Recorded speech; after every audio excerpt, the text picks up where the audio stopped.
حضرت شیخ نے حضور غوث پاک رضی اللہ تعالیٰ عنہ کے حلیہ مبارکہ کا تذکرہ لکھتے ہیں کہ آپ نحیف البدن ہیں۔ نحیف البدن کا مطلب دبلے پتلے، موٹے نہیں ہیں بلکہ دبلے پتلے ہیں۔ میانہ خد یعنی خد مبارک نہ بہت زیادہ لمبا نہ پست، بلکہ میانہ خد اپنے جد اعلیٰ حضور نبی کریم صلی اللہ علیہ وسلم کی طرح آپ میانہ خد ہیں۔ کشادہ سینہ، سینہ اتھر کشادہ ہے۔ لمبی چوڑی داڑھی یعنی داڑھی مبارک لمبی اور چوڑی ہے اور گھنی ہے۔ گندمی رنگ حضور نبی کریم صلی اللہ علیہ وسلم کی طرح۔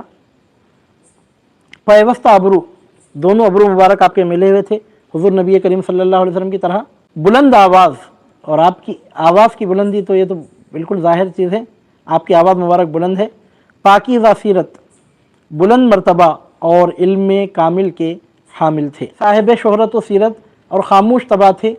آپ کے کلام کی تیزی اور بلندی اور بلند آوازی سننے والے کے دل میں رعب و ہیبت اور زیادہ کرتی تھی۔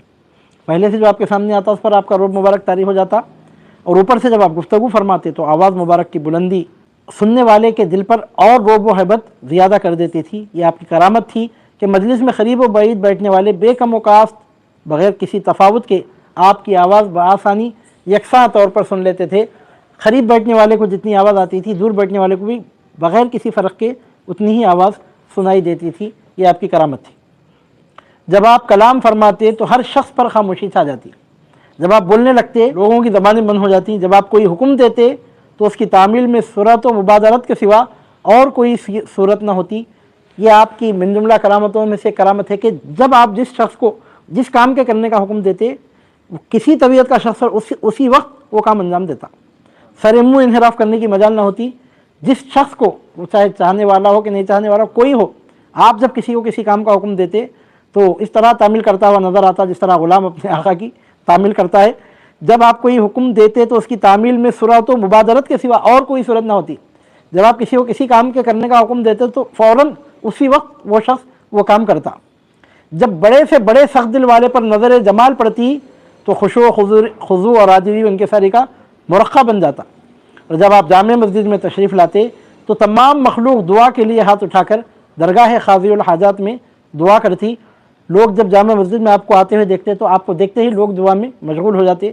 تیری صورت جو دیکھے وہ پکارے یا رسول اللہ۔ یہاں پر حکایت نقل فرماتے ہیں کہ ایک دن آپ کو جامع مسجد میں چھینک آئی۔ لوگوں نے چاروں طرف سے یرحمک اللہ اور یرحم ربک کی آوازیں بلند کی۔ بادشاہ وقت مستنجد باللہ نے جو محراب مسجد میں بیٹھا تھا پریشان ہو کر دریافت کیا کہ یہ شور کیسا ہے۔ لوگوں نے جواب دیا کہ شیخ عبد القادر کو چھینک آئی تھی جس پر لوگوں نے انہیں دعا دی ہے۔ آپ مسجد میں جلوہ فرماتے، سیکھ کر آپ نے الحمدللہ کہا تو جواب میں تمام لوگوں نے مل کر جب یرحمک اللہ کہا تو پوری مسجد گونج اٹھی۔ وہ بادشاہ محفوظ گوشے میں بیٹھا ہوا تھا۔ آواز سن کر اس نے پوچھا کیا ہو گیا، آواز کیوں بلند ہو رہی ہے؟ بادشاہ وقت ہیبت میں مبتلا ہوا تو لوگوں نے بتایا پریشان نہ ہو، کچھ نہیں ہوا، سرکار غوث پاک کو چھینک آئی تو آپ نے الحمدللہ کہا، جواب میں لوگ یرحمک اللہ کہہ رہے ہیں۔ چھینک آئی تو مسجد دہل گئی۔ بادشاہ وقت پریشان ہو گیا کہ کیا ہو رہا ہے۔ آپ نے دنیا کو جمع کرنے کا ارادہ نہیں فرمایا۔ اگر آپ دنیا کو جمع فرمانے کا ارادہ فرماتے تو نقشہ دوسرا ہوتا، لیکن آپ نے اس کا ارادہ نہیں فرمایا۔